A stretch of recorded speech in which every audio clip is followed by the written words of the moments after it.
પોલીસકર્મીએ ખાખીને કલંકિત કરી છે। લોકોની સુરક્ષા કરનાર વધુ એક પોલીસકર્મી હેવાન બન્યો હોય તેવું જોવા મળ્યું છે। મહેશ સોલંકી નામના પોલીસ કર્મચારી સામે દુષ્કર્મની ફરિયાદ નોંધાઈ છે।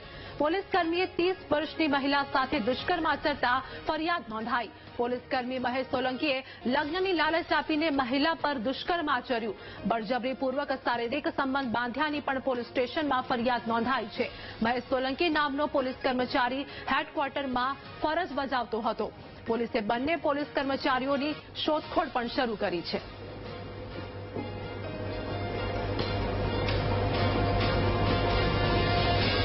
તો મહેશ સોલંકી નામના પોલીસે દુષ્કર્મ આચર્યું હોય તેવી ઘટના સામે આવી છે। વધુ એક પોલીસકર્મી હેવાન બન્યો હોય તેવું જોવા મળી રહ્યું છે, જેમાં મહેશ સોલંકી નામના પોલીસ કર્મચારી સામે દુષ્કર્મની ફરિયાદ દાખલ થઈ છે।